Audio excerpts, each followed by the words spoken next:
আল্লাহ বলছেন, আমার কাছে ক্ষমা চাও, আমি তোমাদের জান্নাত দেব।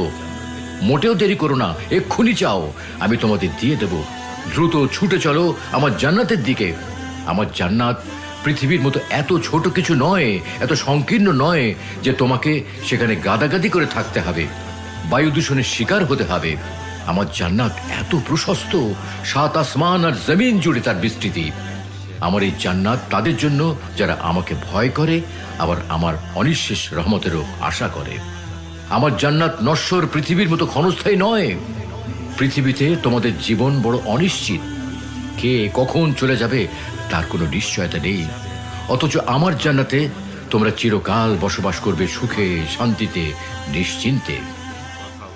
যারা তাদের পালনকর্তাকে ভয় করত, তাদেরকে দলে দলে জান্নাতের দিকে নিয়ে যাওয়া হবে। যখন তারা উন্মুক্ত দরজা দিয়ে জান্নাতে পৌঁছবে এবং জান্নাতের রক্ষীরা তাদেরকে বলবে, তোমাদের প্রতি সালাম, তোমরা সুখে থাকো, সদা সর্বদা বসবাসের জন্য জান্নাতে প্রবেশ করো। বর্তমানে শেখ হাসিনা এই বিডিআর বাহিনীর হত্যাটা কিভাবে হলো, কার মাধ্যমে হলো, কেডা জড়িত, এর মধ্যে আমি যেটুক বুঝি, আমার বুঝে যেটুক আসে, একমাত্র Sheikh Hasina number one Sheikh Hasina, 2 number হচ্ছে গিয়া ভারত। এই ভারতের পেলেন মতন সেনাবাহিনীকে হত্যা করা হয়েছে, শাপলা চত্বরে হত্যা করা হয়েছে, গণহত্যা। সেই কালো রাত আমরা আর চাই না। আমি আপাতত চাই না এই কালো রাত আবার আসুক বাংলার মাটিতে। ওইটা আর দেখতে চাই না। স্বাধীন বাংলাদেশের মধ্যে 2024 মাধ্যমে, ছাত্রদের মাধ্যমে, জনগণের মাধ্যমে আমরা দেশ স্বাধীন পেয়েছি। দেশটারে আমরা এই মুহূর্তে কোনো বিধান না রাইখা, কোনো কিছু না রাইখা আমরা দেশটারে কিভাবে সাজাবো, কিভাবে উন্নত করব, সেটা জনগণের মাধ্যমে, সবার মাধ্যমে আমরা একটা বোর্ড মিটিং করে, আর যেডি করে আমাদের একটাই দাবি, আমার দেশ রক্ষা। দেশের বিরুদ্ধে যে কথা হলো তাকে আমরা ধরব। দেশ বিরোধী বাংলার মাটিতে থাকবে না। আওয়ামী লীগ এটা কোনো দল না, আওয়ামী লীগ একটা সন্ত্রাস। আমরা যোগে যোগে পেয়েছি, এবং কি আমরা এটাও জানি আওয়ামী লীগ যে সময় আসছিল ক্ষমতায়, ছিল ওই সময় কিন্তু আমরা স্বাধীনভাবে কেউ কথা বলতে পারিনি। শুনছি আমাদের দেশ স্বাধীন হয়েছে, এতটুকুই জানি, এর বেশি কিন্তু আর জানি না। এখন আমরা দেশ স্বাধীন করছি ছাত্রদের মাধ্যমে।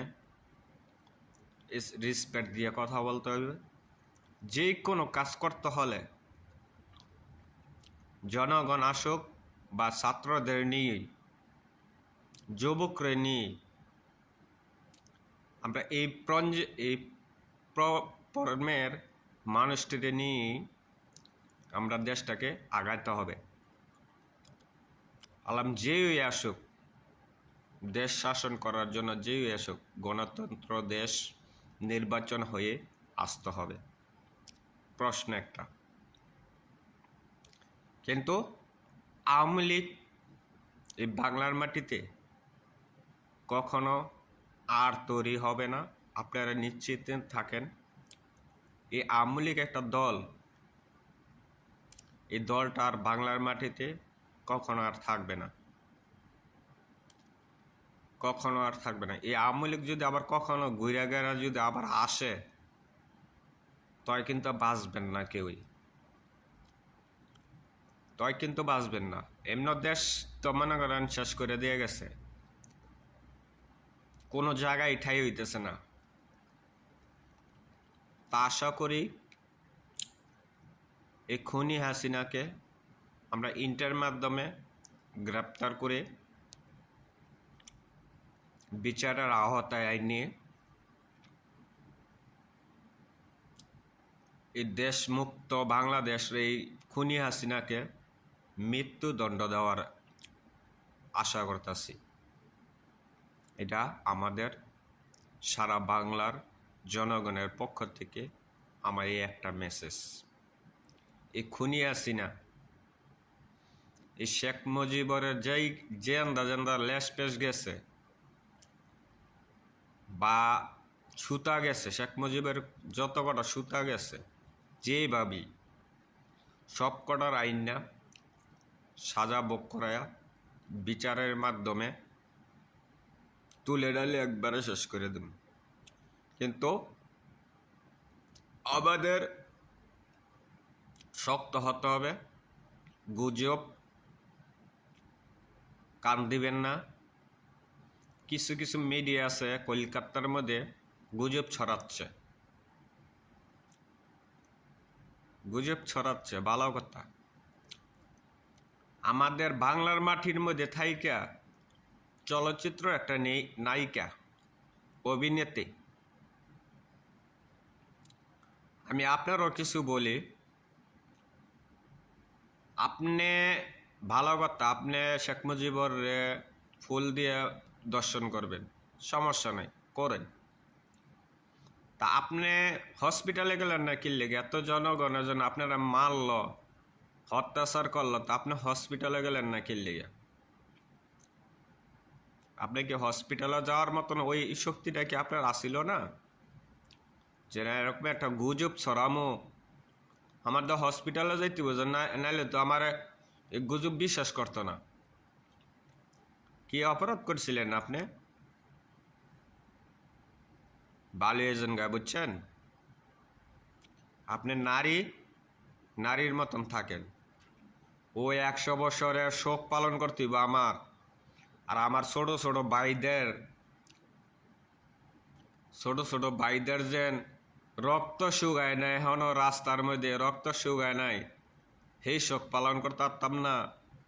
মানে আমি 50 বছরের 100 বছরের শোক পালন করবো, সেই দিয়ে আমার। আপনি ওইটা রইলিয়ে থাকেন, আপনার বাপ শেখ মুজিবের রইলিয়ে থাকেন। জনগণের পাশে খাড়ানো দরকার নাই, আর আপনার মতন মহিলারও দরকার নাই, বুঝছেন? আর আপনার মতন অভিনেতা আমার বাংলার মাটিতে যেন আর না দেখি, আমার বাংলার মাটিতে যেন আপনার আর না দেখি। আপনার মতন অভিনয় করেন, ফিল্ম করেন, আপনি ওইটার মধ্যেই থাকেন। আপনি এইগুলির মধ্যে কান দেন না। আর ভবিষ্যতে এই ধরনের কথাবার্তা কইলে আপনার লাশটা হাজত খাটতে হবে, এটা উজ্জ্বল রেখেন। জনগণের আদালতে আপনার দাঁড়াইতে হবে। পারবেন? খাড়াইতে পারবেন? যদি খাড়াইতে পারেন তো খাড়ান, সমস্যা নাই। মিডিয়া প্রচার করেন, সমস্যা নাই। আপনারা ধরো অভিনয় করতে করতে মনে করেন জীবন শেষ, বুড়ো হয়ে গেছেন, তারপর আপনাকেও অভিনয় যায় না, তা ভালো কথা। যাই হোক, এই খুনি হাসিনাকে ফাঁসির দড়িতে ঝুলাইতে চাই এবং কি দেখতে চাই। আমার এই একটা আবদার, যদি কারো ভালো লাগে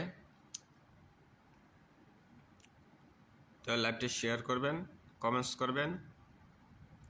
আর বিশেষ করে হিন্দু ভাইদের আদাম, বিশেষ করে আপনাদের হিন্দু ধর্মের ভাইদেরকে বলছি কিছুটা, আপনারা দিয়ে মুসলিম দিয়ে আর আমারে দিয়ে একটা গ্যাঞ্জাম লাগানোর চেষ্টা করতেছে ভারত থেকে। এটা করতেছে মোদি দানব, শেখ হাসিনার হাজবেন্ড আর ওয়াইফ। এই খুনি হাসিনা আর মোদি চাইছিল বাংলাদেশটা দখল করতে, কিন্তু আজও পর্যন্ত দখল করতো না, পারবে না। ওই আশা ঘুম নষ্ট। এখন চারোদিকে